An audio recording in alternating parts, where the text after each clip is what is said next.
जैसा कि सभी को पता है, सनातन धर्म में भगवान श्री राम के परम भक्त हनुमान देवों के देव महादेव के रुद्र अवतार माने जाते हैं। कहते हैं हनुमान जी का जन्म प्रभु श्री राम की मदद के लिए ही हुआ था। लेकिन क्या आपको पता है दोस्तों कि राम जी और हनुमान जी सगे भाई थे? अब आप सोच रहे होंगे कि ये कैसे, तो चलिए जानते हैं। बता दें कि प्रभु श्री राम के सबसे बड़े बलशाली हनुमान का वर्णन रामायण में मिलता है। कहते हैं धरती पर अगर कोई भगवान है तो वो बस प्रभु राम भक्त हनुमान है। राम हनुमान की भक्ति की अनेकों कथाएं प्रचलित हैं। एक कथा की माने तो भगवान राम और हनुमान जी में केवल भक्त का ही नहीं बल्कि भाई का रिश्ता भी रहा है। सब जानते हैं कि हनुमान जी की माता का नाम अंजनी और प्रभु राम की माता का नाम कौशल्या। वहीं हनुमान जी के पिता केसरी थे तो राम जी के पिता दशरथ। लेकिन माता पिता के अंतर होने के बाद भी हनुमान भरत के समान ही राम जी के भाई थे। हनुमान चालीसा में भी लिखा है दोस्तों कि भगवान राम हनुमान जी से कहते हैं कि तुम मम प्रिय भरत ही सम भाई, यानी प्रभु कहते हैं कि हे हनुमान तुम मुझे भरत के समान ही प्रिय हो।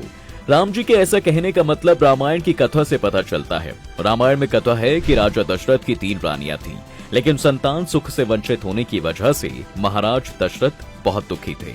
फिर अपने कुलगुरु वशिष्ठ की आज्ञा से महाराज दशरथ ने ऋषि श्रृंगी को पुत्रेष्ठी यज्ञ करने के लिए आमंत्रित किया। यज्ञ के पूरा होने पर अग्नि कुंड से दिव्य खीर से भरा हुआ स्वर्ण पात्र हाथ में लिए अग्निदेव सबके सामने प्रकट हुए और दशरथ जी से बोले, देवता आप पर बहुत प्रसन्न है राजन, ये दिव्य खीर लीजिए और अपनी तीनों रानियों को खिला दीजिए। इससे आपको 4 दिव्य बेटों की प्राप्ति होगी। जिसके बाद राजा दशरथ खीर लेकर जल्दी से अपने महल में पहुंचे। फिर उन्होंने वो खीर का आधा हिस्सा महारानी कौशल्या को दे दिया। बचे हुए आधे भाग का आधा भाग रानी सुमित्रा को दे दिया। इसके बाद जो बचा वो कैकेयी को दे दिया। सबसे आखिर में प्रसाद मिलने से कैकेयी ने गुस्से में महाराज दशरथ को भला बुरा कह दिया था। उसी समय भगवान शिव की दया से एक चील वहां पर आई और महारानी कैकेयी की हथेली पर से प्रसाद उठाकर अंजन पर्वत पर तपस्या में लीन देवी अंजनी के हाथ में रख दिया। प्रसाद ग्रहण करने से अंजनी भी राजा दशरथ की तीनों रानियों की तरह गर्भवती हुई। अब समय गुजरता गया और महाराज दशरथ के घर पर राम, भरत, लक्ष्मण और शत्रुघ्न का जन्म हुआ। वहीं दूसरी तरफ देवी अंजनी ने श्री हनुमान जी को जन्म दिया था। इस तरह एक ही खीर से जन्मे संकट और दुखों को दूर करने वाले प्रभु राम और हनुमान, यही वजह है कि दोनों भाई माने जाते हैं। इसी के साथ आपको बताते हैं भगवान राम के शक्तिशाली अस्त्र शस्त्र।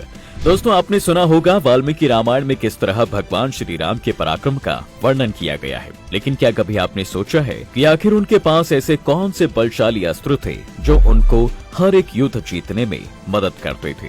प्रभु राम के सबसे पहले बलशाली अस्त्र के बारे में बात करें तो उसका नाम है वज्र अस्त्र। इस अस्त्र के आगे अच्छे से अच्छे असुर भी नहीं टिक पाते थे। इंद्र की शक्तियों से बना ये अस्त्र कोई साधारण अस्त्र नहीं था। आपको जानकर हैरानी होगी, प्रभु राम ने इसका इस्तेमाल सबसे पहले ताड़का के वध करने के लिए किया था। वहीं दूसरा जिस अस्त्र के बारे में हम आपको बताने जा रहे हैं उसका सीधा संबंध रावण के वध से है।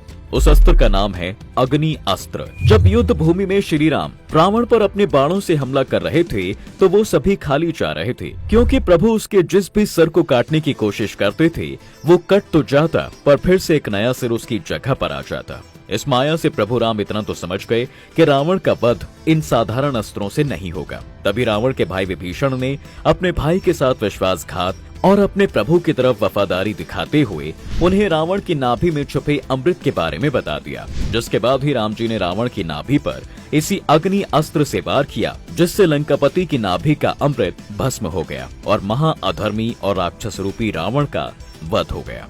तो दोस्तों आज की वीडियो में फिलहाल बस इतना ही। अगर आपको इसके बारे में और डिटेल्स में जानना है तो हमें कमेंट सेक्शन में जरूर बताएं।